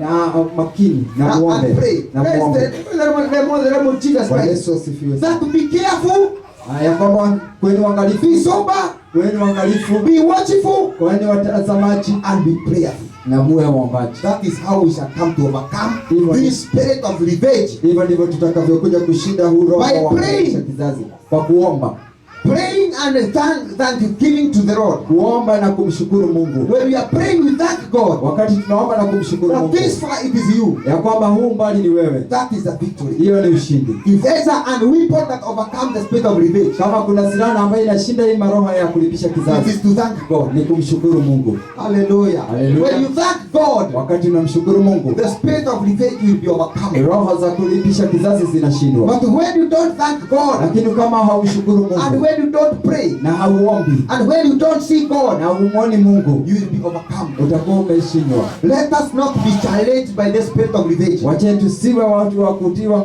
wa kushindwa ni maroho ya kulipisha but kizazi, let us challenge the revenge. lakini tuweza Challenge revenge kuchallenge hii And- roho ya kulipisha and kizazi tell that spirit of revenge, na kuambia hii roho ya kulipisha kizazi, I challenge you I challenge you, that now ya kwamba sasa you cannot overcome me. ya kwamba hauwezi nishinda mimi. Don't you know how many battles I have overcome? Haujui ni vita ngapi na ambavyo nimeshinda? Don't you know how many years I have crossed over? Haujui ni miaka ngapi na ambayo nimevuka And I'm still standing. na bado nimezidi I kusimama, am still alive. nimezidi kuwa hai. Hallelujah. Hallelujah. Challenge the devil by the overcoming. Challenge shetani kwa kushinda, Challenge him by the testimony that you overcame. mchallenge na ushuhuda na ambao ni wa kushinda. Hallelujah. Hallelujah. Challenge him how your God is. Mchallenge vile na ambavyo Mungu yuko, How great your God is. vile Mungu yako ni mkuu, How powerful he is. vile na ambavyo yako na nguvu, And the devil will flee. naye shetani atakimbia. The discouragement will flee. Roho za kuua imani Disappointment zitakimbia. will flee away. Roho za kuvunja moyo When you zitakimbia. start exalting God, Wakati utazidi kuinua Mungu, praising God, kumtukuza Mungu, praising God, kumtukuza Mungu, saying, God, you have been with me all this. sema Mungu umekuwa pamoja nami, God, you have never left me. Mungu hajawahi You niachilia, have never abandoned me. hajawahi niachilia. This far it is you. Hii mbali ni You wewe, have done a lot of miracles. umenitendea miujiza mingi. When the devil hears that, Wakati shetani anasikia hivyo, he cannot stand you. hawezi kusimama, He will flee away from you. atakimbia, Because he knows that you are God will overcome him then even this time. maana Mungu ako na utashinda. Hallelujah. Haleluya. So the Bible says in the book of 1 Peter Kwa hivyo Biblia inasema katika kitabu cha Petro wa kwanza 5, Be sober, be sober, be vigilant, be vigilant, because your adversary the devil, because you are the devil. as a roaring lion, walketh about, Mhm. seeking whom he may devour. Yes, be sober, be vigilant. That means it's not time of sleeping. hiyo ni kumaanisha sio wakati wa It is kulala, time to be vigilant. ni Kesha, wakati wa kukesha, kesha. ni wakati wa It's kukesha, time of to be vigilant. ni wakati wa kukesha. You are watching. Unatazama. So I urge you that in the year, when the year shall be just crossing, Kwa hivyo ninakuomba wakati mwaka utakuwa unaruka, not just the year, sio tu mwaka, when something will be shifting, when we shall be in the shifting of the years, wakati tutakuwa pale kugeukia mwaka mwingine, or the shifting of the season, ama kugeukia wakati or the mwingine, shifting even of your level. hata kubadilisha kiwango chako. When you are about in that shifting, Wakati wa kugeuza, be vigilant. kuwa mtu wa kukesha. When we are crossing over, Wakati tunavuka, be vigilant. kuwa mtu wa kukesha. When you are about to go Wakati uko karibu kuondoka, to that destination, huenda katika hatima be hii, vigilant. kuwa mtu wa kukesha. Hallelujah. Haleluya. Because Kwa sababu Because the devil, as a roaring lion, walketh about, seeking whom he may devour. yes, hallelujah. haleluya, He looks whom he will be devoured. anamtazama So yule you ambaye will be caught atakayemeza. sleeping. Kwa hivyo ukipatikana umelala You are not sober. au yuko mwangalifu, You are very weak. una nguvu, You have a lot of worries. uko na mawazo mengi, I tell you, he will devour you. nakwambia atakumeza. So let us be vigilant, Kwa hivyo wacheni tuwe watu wa kukesha, so that we may overcome the devil. ili tukamshinde shetani. Hallelujah. Hallelujah. Another thing that I want to finish with, Na kitu kingine nataka kumalizia nayo, what overcome this spirit of revenge? kile ambacho kinashinda hii roho ya kulipisha kizazi, It is overcoming by a thank offering. ni kushinda na Thank offering. matoleo ya kushukuru. matoleo ya shukuru. ndio Hallelujah. ya Let us read in the book of Luke 5:14. kitabu cha Luka 5:14. There are battles that when you have fought, when you pray, Kuna vita vingine wakati unapigana, unapoomba. let's read it fast. Luke 5:14. Luke chapter 5 verse 14. The Bible says, And he charged him to tell no man, but go and show thyself to the priest. if I start there where we can understand who is that man. Okay. Verse 12. Yes. And it came to pass, when he was in a certain city, behold, a man full of leprosy, who seeing Jesus fell on his face, Yes. and besought him, saying, Lord, if thou wilt, thou canst make me clean. And he put forth his hand, and touched him, saying, I will, be thou clean. And immediately the leprosy departed from him. Verse 14. And he charged him to tell no man, but go and show thyself to the priest, and offer thy cleansing according to as Moses commanded, for a testimony unto them. Amen. 12 inasema ikawa alipokuwa katika mmojawapo wa miji ile, tazama palikuwa na mtu amejaa ukoma, naye alipomwona Yesu alianguka kifudifudi, akamwomba akisema, Bwana, ukitaka waweza kunitakasa. Naye akaunyosha mkono wake akamgusa akisema, nataka, takasika. Na mara ukoma wake ukamwondoka. 14 akamkataza asimwambie mtu, ila nenda ukajionyeshe kwa kuhani, ukatoe kwa ajili ya kutakasika kwako, kama Musa alivyoamuru, iwe ushuhuda kwao. Hallelujah. Amen. Praise Jesus Christ. Bwana Yesu asifiwe. This man was a leprosy, Huyu mtu alikuwa na ukoma, and he was already healed. na sasa akapona. So he was jubilating, so he had the victory. Kwa hivyo alikuwa anafurahia kwamba amepokea ushindi. And so when he came to Jesus, Na sasa wakati alimkujia Yesu, Jesus told him to bring an offering. Yesu akamwambia leta An offering. matoleo, leta matoleo. An offering of testimony. Leta saka ya ushuhuda. An offering of saying, Leta saka ya kusema you are sick, ya kwamba ulikuwa mgonjwa but now you are healed. na sasa umepona. It is a testimony Ni ushuhuda that God has done you something. ya kwamba Mungu amekutendea jambo. So it was a thank offering. Kwa hivyo ilikuwa saka ya kushukuru. And Moses was commanded. Na Musa alikuwa amenena. Moses was commanding that Musa alikuwa ameamuru hivyo, according to what God has told him. kama vile Mungu alivyokuwa amemwambia. And when Jesus came, Na wakati ule Yesu alikuja, he did not fight that. Yesu hakupigana. He was not fighting that. Hakuwa anapigana na hiyo. That no, now you cannot offer. Ya kwamba sasa hawezi toa saka. He told him that go bring that offering. Alimwambia enda ukalete hiyo saka. Like how Moses was saying. Kama vile Musa alivyokuwa And anasema. show yourself to the church. Na ujionyeshane kanisani. To the priest. Kwa mtumishi wa Mungu. And that was an offering of the testimony. Na hiyo ndio ilikuwa ushuhuda ilikuwa saka ya ushuhuda. That is another thing that overcomes the devil. Hiyo ndio jambo lingine ambalo linashinda shetani. Thank offering. Saka za kushukuru. This man was healed. Huyo mwanaume alikuwa amepona. But there was spirit of revenge. Lakini kulikuwa na maroho ya kulipisha There was kisasi. spirit of discouragement. Kulikuwa na maroho za kuua moyo. The spirit of unbelief Kulikuwa na roho ya kutoamini. that would follow this man. Ingefuata huyu mwanaume. That he is not healed. Ya kwamba haujapona. But when he removed that thank offering, Lakini wakati alitoa saka hiyo ya it kushukuru, was known that he is healed. ilijulikana ya kwamba amepona. The enemy would not speak Adui angenena. because he had already paid. Kwa sababu alikuwa He ameshalipa. had already paid for thanks offering. Alikuwa ameshalipia saka za He has shukrani. paid for his testimony. Alikuwa amelipia ushuhuda It wake. is called the cleansing. Inaitwa kusafishwa, kutakaswa. He had paid for the cleansing Alikuwa offering. amelipia kutakaswa. So he has paid for his Kwa testimony. hivyo alikuwa amelipia ushuhuda wake. So if you want to pay for your testimony, Kama unataka kulipia ushuhuda wako, after you have finished the battle, kama umemaliza after kushinda God has vita, healed you, kama Mungu ameshakuponya, after God has answered your prayer, kama Mungu ameshasikia maombi yako, take a thank offering before God, chukua saka za kumshukuru Mungu, and it shall be a na testimony itakuwa ushuhuda that God it is done. ya kwamba Mungu umeshatenda. Praise the name of the living Bwana God. Yesu asifiwe. That offering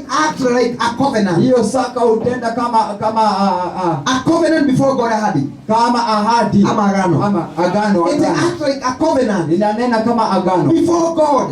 mbele za Mungu, To say that, see, ya kwamba tazama, that he prayed and it was done. ya kwamba aliomba na imeweza kutendeka, And now you have sealed it with a testimony. na sasa umeweza kuiweka na ushuhuda, And there's an offering that you have taken before na God. kuna saka na ambayo umechukua ukapeleka kwake That Mungu, this God, it is for the battle that I called you and you answered ya me. kwamba hii Mungu ni ya vita na ambavyo nilikuita na ukanipigania. This is for that this is for that victory. Hii ni ya hiyo ushindi, It is for the testimony that you have given me. hiyo ni ya hiyo ushuhuda na ambao umenipa, And that thing is still today. na hiyo hata sasa iko. When you have a child, Wakati umepokea mtoto, you see you are commanded to go to the church unaambiwa ya kwamba unaamrishwa uende and to kanisani take an offering. na upeleke saka. It is actually an offering of the testimony. Ni saka za ushuhuda, To say that you have received from God, ni kusema ya kwamba umepokea kutoka kwa and the Mungu, devil cannot claim it. na kwamba shetani hawezi The kukuitisha, devil cannot come back shetani hawezi kufuata nyuma, because you have already paid for your kwa testimony. sababu umeshalipia ushuhuda wako, You have sealed the case. umeshaweka muhuri That I have taken this to say that God, you have fought for me. Yeah. I give you this. ya kwamba nimechukua hii, nimepelekea Mungu, Mungu umenipa. That overcome the enemy. Hiyo inamshinda shetani, That revenges. hiyo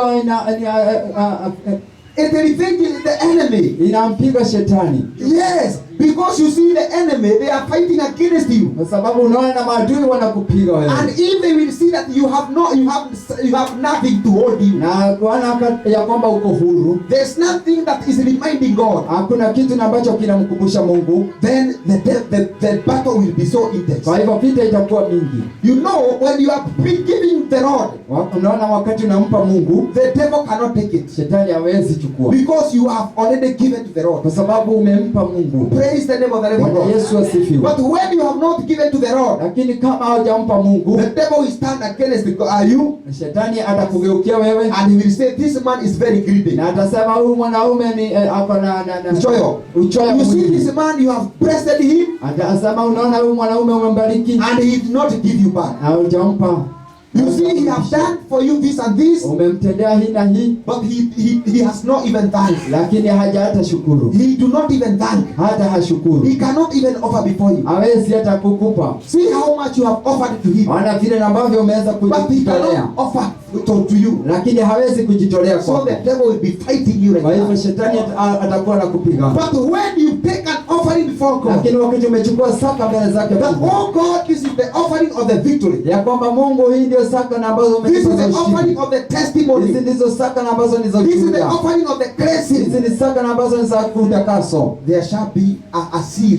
Kutakuwa na agano, There shall be a sign kutakuwa na amri that is protecting you. ambayo There inakufunika. shall be a token Kutakuwa na token that is speaking before you and God. ambayo iko kwako na Mungu, That between you and God, ya kwamba wewe na Mungu, between you and your ya child, kwamba wewe na mtoto wako there is something that is speaking. kuna kitu na ambayo inanena That God, I have offered for this ya child. kwamba Mungu, nimetoa sababu ya mtoto huyu. Hallelujah. Hallelujah. Praise the name of the living God. Bwana Yesu asifiwe. Yes, that is what we call a thank offering. Hiyo ndio ambayo tunaita saka ya matoleo. Let us read Psalms 50:14. Psalms 50:14. Psalms 50:14 to 15, so that we may understand what it is. Hallelujah. You see, there are battles that we can overcome by prayers alone, but there are other battles that we need to overcome by prayers and doing something to the Lord. Hallelujah. Yes, by taking something to the Lord, then it shall be granted that this is a token, this is a covenant, this is an agreement that when you God you see that offering, remember what you did. Hallelujah. Mhm. Offer unto God thanksgiving, Offer unto God thanksgiving and pay thy vows unto the Most and High, pay your vows unto your most high God. and call upon me in the day of trouble. Hear that. And what? And call upon me Now call upon God in the day of trouble, in the day of trouble, and I will deliver thee, and I will deliver you, and thou shalt glorify me. and thou you shall glorify God. You see what he said? Yes. That offer a thank offering before God, Mtolee Mungu dhabihu za kushukuru and and pay thy vows unto the Most High, and pay your vows unto the Most High God. Timizie aliye juu nadhiri zako. and call upon me in the day of Look at trouble. that. Now after offering before God, Ya kwamba baada ya kumtolea Mungu dhabihu, an offering of thanksgiving, dhabihu ya kushukuru, of thanking God for how far God has fought for you, dhabihu ya kumshukuru Mungu kwa vile amekupigania vita, for the blessing God has given kwa you, baraka na ambazo Mungu amekupa, for what you have been given. kwa kile na ambacho umeweza kupokea. Now after offering it, Sasa baada ya kutoa dhabihu, that thank offering, hiyo dhabihu ya kushukuru, he said, now Call upon me in the day of trouble. look at that. Now call God in the day of trouble. sasa mwite Mungu wakati wa shida. And you see if God will not hear you. Na unaona kama Mungu hatakusikia. Hallelujah. God will hear you. Why? Because you offered a thank offering Kwa sababu ulitoa dhabihu ya kushukuru. for the testimony that you have. Kwa sababu ya ushuhuda ambao uko nao. That, oh, now I am calling you, God. See that I did this and this because of this. Now hear me, oh God, and God will hear you. Oh Mungu, sasa ninakuita. Nitazame sababu uliweza kunibarikia hii na hii.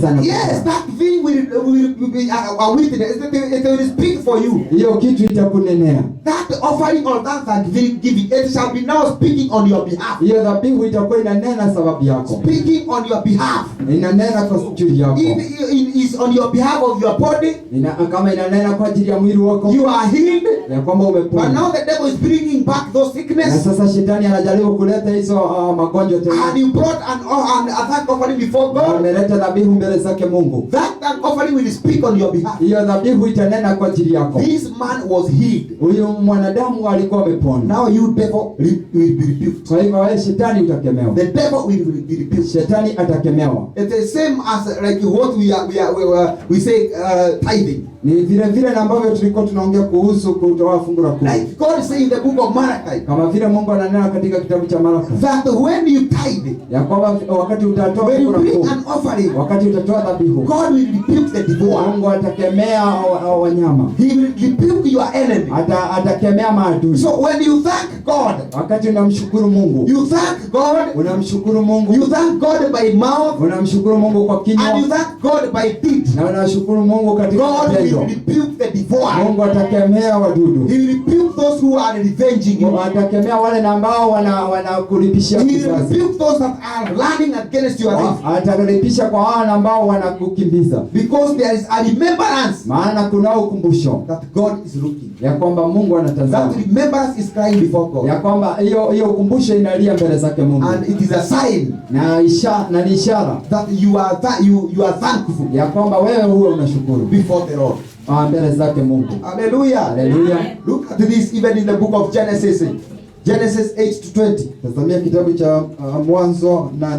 Genesis 8-20. You will see why some people, the people of the Bible, they were used so much of thank offering. Utakuja kugundua kwa nini watu ambao wamenenwa katika Biblia That whenever God did for them something, whenever they prayed and God answered, they would do a thank offering before God. wakati waliomba Mungu na Mungu akawarejeshea Whenever they had a battle, wakati walikuwa na vita, they would do a thank offering, walikuwa wanashukuru Mungu and God would hear them. na Mungu alikuwa anawapokea. Even when God saved Noah, Hata wakati ule Mungu aliweza after they have been saved with his family, wakati waliokolewa na nyumba yake, you will see they went and they brought a sacrifice before God. utaona kwamba walienda na kutoa dhabihu mbele zake Mungu. Why all that? Kwa nini hiyo yote? Because it is a Kwa remembrance sababu ni ukumbusho that we cannot go to slavery again. ya kwamba hatuwezi rudi katika We ulimwengu cannot go to tena. Misri again. Hatuwezi rudi Misri tena. There is a remembrance here Kuna ukumbusho hapa that we disconnected ourselves from ya that. kwamba tumejitenganisha nayo. Hallelujah. Hallelujah. Genesis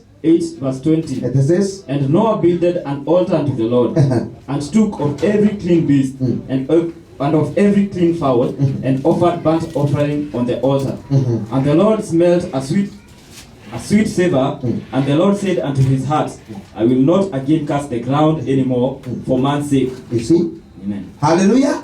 After the Lord delivered the children them from the water or from the flood, Wakati Mungu aliweza kuokoa Nuhu kutoka kwa mto, Noah built the altar, Nuhu alitengeneza hiyo altar and he sacrificed an animal before God. na akaweza kumtoa mnyama kafara, And for that, he was thanking God. na kwa hiyo alikuwa anamshukuru Mungu. And the Bible says that God smelled that offering. Na neno linasema ya kwamba Mungu alisikia hiyo hiyo harufu, And God blessed na him Mungu akambariki, and he said he will not bring that thing na again. akasema hataleta hilo jambo tena, Because Noah was thanking God. kwa sababu Nuhu alikuwa anamshukuru You Mungu, have delivered us. au umetuokoa. But most of the people, Lakini watu wengi after they have been delivered, baada ya kuokolewa, you see, after they have been delivered, baada ya kuokolewa they do not do that. hawafanyi hivyo, And we should do that na tunafaa tufanye with hivyo all our hearts. na moyo wetu wote, That now I'm saying that I was with the spirit of leprosy, ya kwamba nilikuwa katika ugonjwa wa ukoma, and those demons were tormenting me. na hiyo maroho zilikuwa After zinanitesa. the man had been cleansed from the leprosy spirits, Baada ya huyo mzee alikuwa ameokolewa kutokana na hao maroho za he ukoma, went before God with a thank offering alienda mbele zake Mungu na dhabihu ya kushukuru, as a remembrance, kama ukumbusho, to say that he will not go back again to that thing. kusema ya kwamba sitarudi tena katika hiyo jambo, And the devil or those spirits will not come back again. na hiyo maroho haitarudi tena, Because there is an agreement that was made, or a covenant that was made. kwa sababu kuna Praise the name of the agano ambayo Lord. iliweza kutendwa. That offering ground your testimony. Hiyo dhabihu inashikilia ushuhuda It wako, ground your testimony. inashikilia ushuhuda wako, It support your testimony. inashikilia ushuhuda It wako, preserves your testimony. inaweka ushuhuda wako. Hallelujah. Haleluya! That is why those people, they were used of thanks offering before Ndio God. maana watu walikuwa wanafanya dhabihu kila When they wakati, overcome the battle, wakati wameshinda vita, when God blessed them, wakati Mungu amewabariki, when they go to another level, wakati wameinuliwa kiwango kingine, or when they go to another position, hata wakati wameenda pahali pengine, they were used with an offering walikuwa wanamtolea Mungu sadaka because of the day of the evil. kwa sababu ya wakati wa uovu. And when the day of the evil comes, Wakati wa uovu umekuja, when they cry upon God, wakati wanamlilia Mungu, God will remember them Mungu alikuwa anawakumbuka because of the thank offering. kwa sababu ya dhabihu za sadaka. As we have za read in the shukrani. book of Psalms 50:14. Kama vile tumesoma katika kitabu cha Psalms 50:14. Now let us read in the first book of Adam. First book of Adam, that is chapter RXXV 10. Don't know that is which. Arrow XSV, that is the chapter. And then now it is verses 10 to 12. Let me read it. So did Adam and Eve until the children had done sucking. Then when they were weaned, Adam made an offering for the soul of his children. You see? After the children have done sucking, Adam, he brought an offering because of the soul of his children. Adam alitoa dhabihu sababu ya watoto wake. Praise Jesus Christ. Bwana Yesu asifiwe. For the soul of his children. Other than 3 times he had made an offering for them every week. You see? That he was doing 3 times every week. He was taking an offering before Ya God. kwamba baada ya kila wiki alikuwa anafanya mara 3. Do you see? Haleluya. That now that the child has done sucking, those people, they considered every possession or every crossover, every level as a miracle. Walikuwa wanaona kila mfuko, walikuwa wanaona kama miujiza. Your child is born, it's a miracle. Mtoto amezaliwa ni miujiza. Your child has completed the month of sucking. Mtoto amemaliza wakati wa kunyonya. That is a miracle. Hiyo ni miujiza. And they would offer, that is a miracle. Na walikuwa wanatoa dhabihu, hiyo ni That the miujiza. child has become an adult, that is a Ya miracle. kwamba mtoto amekuwa mtu mzima sasa, hiyo ni And that they miujiza. were offering. Na walikuwa wanamtolea Mungu. Praise Jesus Christ. Bwana Yesu They asifiwe. were considering. Walikuwa And that was wanatazama. a testimony that was being built. Na hiyo ndio ushuhuda ambao ulikuwa Because the unajengwa. devil was against these children. Maana shetani alikuwa kinyume na hao watoto. Between the period of sucking, the baby would have died. Wakati ule watoto walikuwa wananyonya, watoto wangekufa. So if he considers a miracle, Kama walikuwa wanaichukulia kama look miujiza. at here again 11.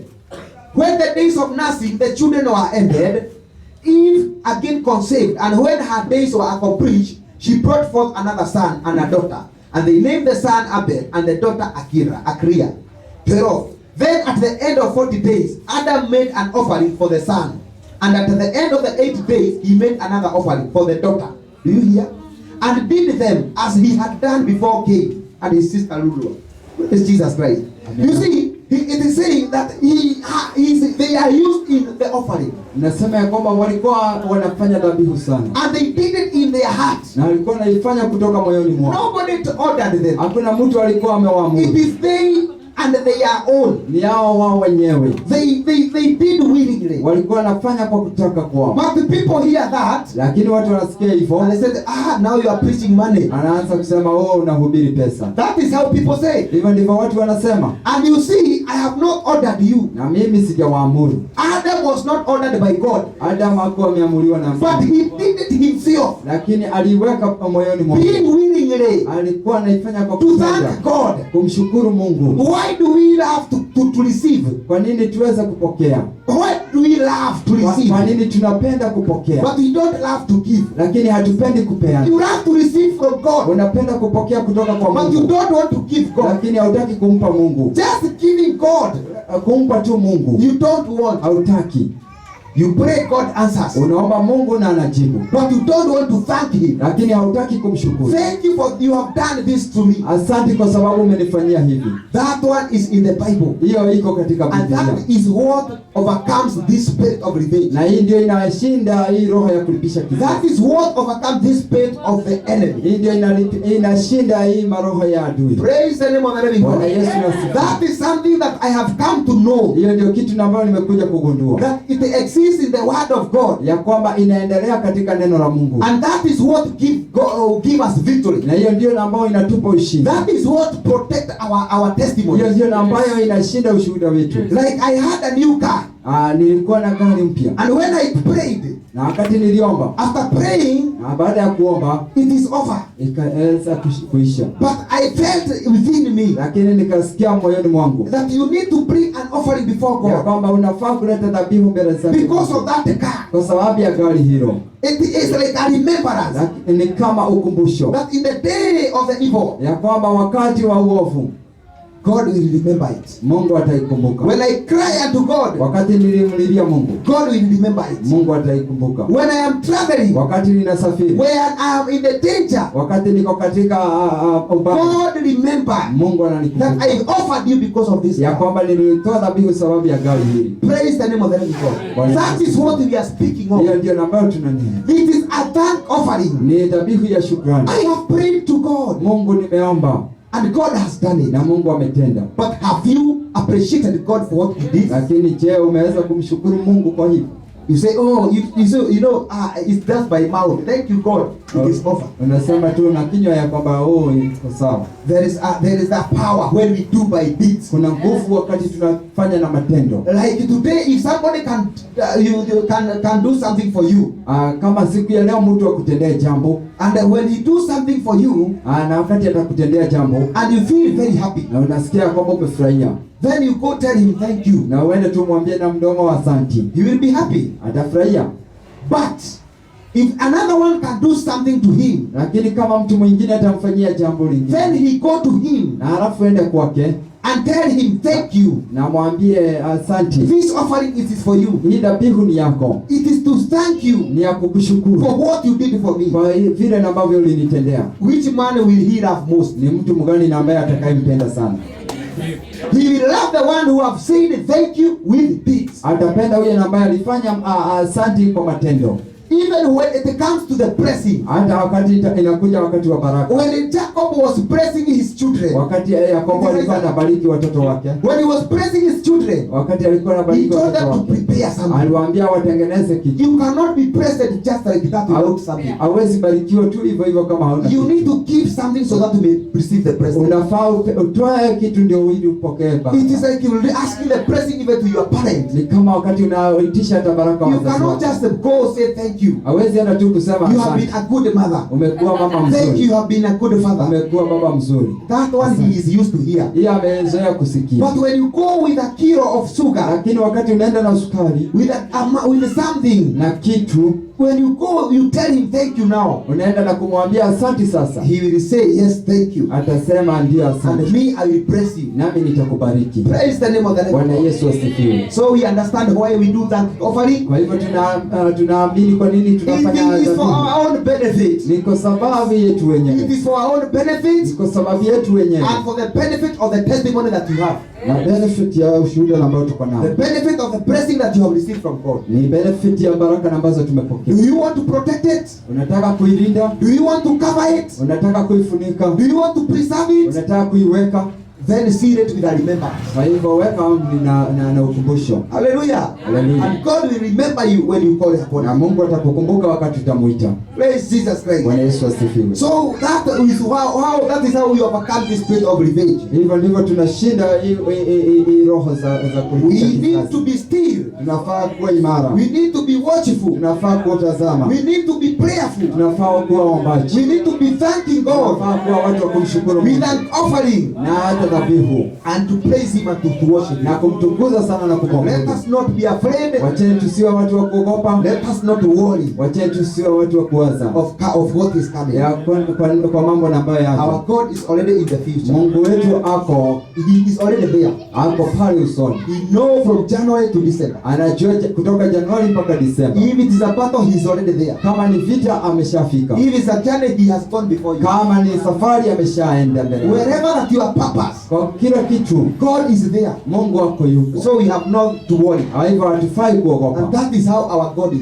Na hivyo ndivyo Mungu wetu. You know, our enemy is not in the future. Tunajua adui zetu hayuko wakati wa But mbele. our God is in the future. Lakini Mungu wetu yuko kule mbele. Our enemy is behind us. Adui zetu wako nyuma He is zetu. not in front of us. Hayuko mbele zetu. But our God is in front of us. Lakini Mungu wetu ako mbele yetu. If it is destiny, Kama ni hitima. our enemy is not in our destiny. Adui zetu hayuko katika He is hatima behind yetu. our destiny. Ako nyuma yetu. It is God who is in our Ni destiny. Mungu wetu wako katika So hatima yetu. we have nothing to Kwa worry. hivyo hatuna jambo lolote. Because God is already before our Maana destiny. Mungu ameshafika huko. God is already there Mungu ameshafika where we are going. mahali na ambako And He's tunaelekea. telling us, you come and do not fear. Na anasema nyinyi njooni na msije The mkaogopa. battle is mine. Maana vita ni vyako. When you practice that what you have learned, Wakati utaweza kutenda hiyo yote umesoma. when you watch and pray, Wakati unatazama na be kuomba. still and hope unto Him. Uweze kuwa umesimama imara na When you take kuomba. a thank offering before Him, Umechukua dhabihu mbele zake. that is when you say, the battle belongs to you. Hapo ndio unasema sasa vita ni zako The Bwana. battle belongs to you, Vita ni vyako and He will fight for you. na atakupigania. Let us pray in the mighty name of Jesus. But before we pray, I would like, in the mighty name of Jesus Christ, you just wake up your feet in Jesus' name and just come against every spirit that may be fighting against you in the name of Jesus. Just rebuke every spirit, disconnect every spirit of revenge that may be running against you right now in the name of Jesus. We are about to go to the glory. We are about to go to cross over. Come against every forces of darkness. Come against powers, the spirit of witches, sickness and diseases, death, accident, discouragement, falling. Come against them in the name of Jesus. Resist them, rebuke them, disconnect yourself from them in the mighty name of Jesus. By the power of Jesus, by the power of Jesus Christ, I also declare the power of the Holy Spirit. I come against every force of darkness, the spirit of revenge that comes against our life, come against our church, come against I come against you. I speak in my name of Jesus. Come against you.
Thank you.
Jesus.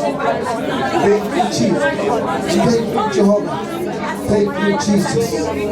Thank you, Jesus. Mighty Father, in the name of the Lord Jesus, we come before you, Jehovah, declaring that you are God. You are all powerful. You are powerful, you are gracious, you are great God. You who said that you teach our hand to fight the battle, and to break down the bows and the arrows and the chariots. Oh God, you said that you strengthen our feet, that we may able to climb upon mountain. You are the God of the war, the God that teaches war, the God that gives victory, the terrible God of Israel. You are the God that fights until you finish. You have never been overcome since you created the world. The devil has never overcome you. The witches has never overcome you. Men, the kings and the people, the leaders, they have never overcome you, Jehovah. We trust you, Lord. We come before you, Jehovah, in the mighty name of Jesus, by the name and the blood of Jesus. Now, God, we declare, by the name of Jesus Christ, every enemy that may be running against us, the spirit of revenge, running against our testimony, we come against you in the name of Jesus. We pray, we destroy you by the power of the blood of Jesus. I disconnect the people of God away from every curses. Be broken in the name of Jesus Christ. Every curses be broken in Jesus' name. Every covenant of the devil done against us to pull us behind, to bring backsliding, to bring shame, be broken in the name of Jesus by the power and the blood of Jesus Christ. Every covenant that is asking for the blood, asking the blood, sickness, diseases, premature death, we break them in the name of Jesus. And I disconnect them away from these people, away from their children, our children, in the name of Jesus Christ. And we declare that the testimony shall stand in Jesus' name. Our testimony shall stand. Our children shall stand. Our lives shall become testimony in the name of Jesus. As you are with Moses, you shall be with us. As you are with Israel, you shall be with us in the name of Jesus Christ. We declare our testimony shall stand, shall overcome the devil in the mighty name of Jesus Christ.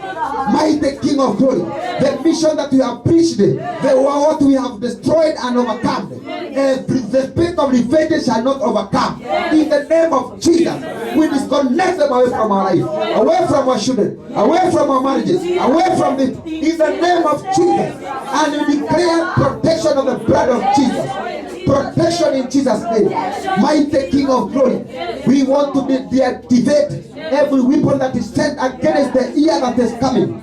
In the name of Jesus, the spirit of falling, the spirit of backsliding, the spirit of the devil, of shame, of suffering, of lacking, let them be broken.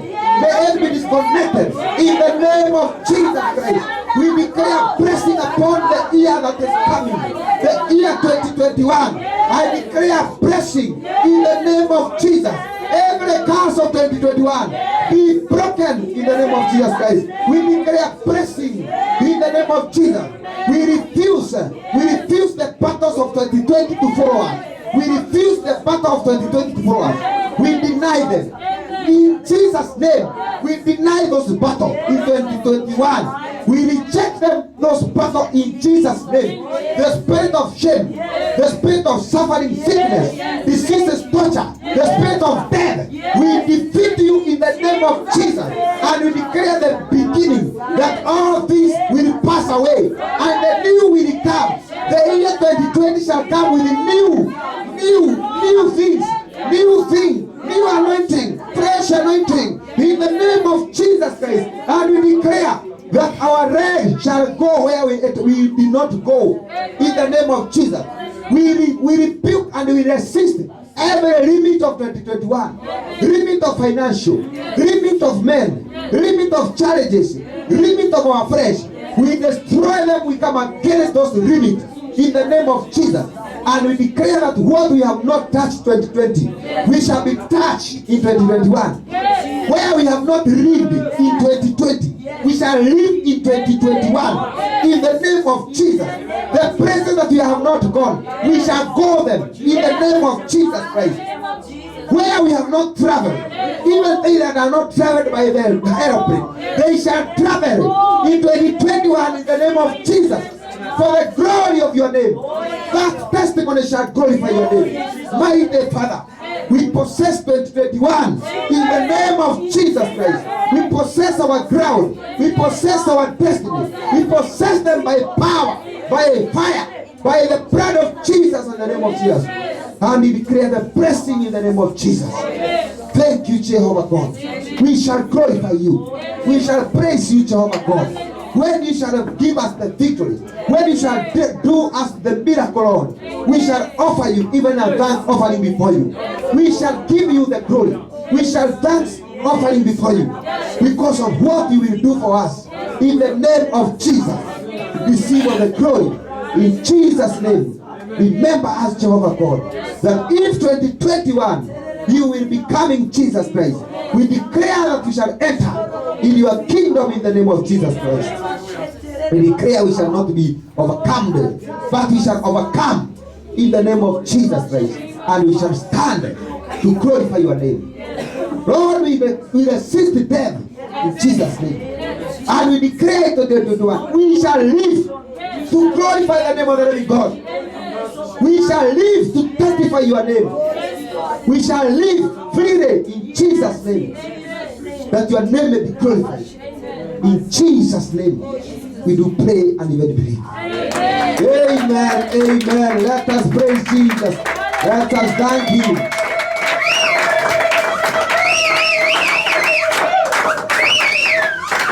Thank you, Jesus. Amen, amen. We may be seated.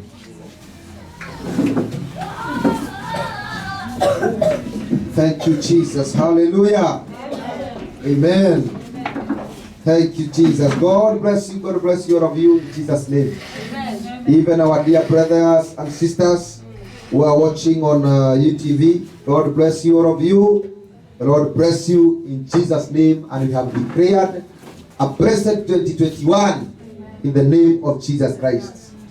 We have declared a victory in Jesus' name. Amen. Hallelujah. Install the Apostle Simon Geshinga application on Play Store for the End Time Epistles, writings of the last days with apostolic wisdom and revelation of the Word of God that prepares the bride of Christ for the marriage feast of the Lamb of God. Beyond, the kingdom of God is near and Jesus Christ is coming soon. Install from Play Store and read the epistles. It's offline once you download.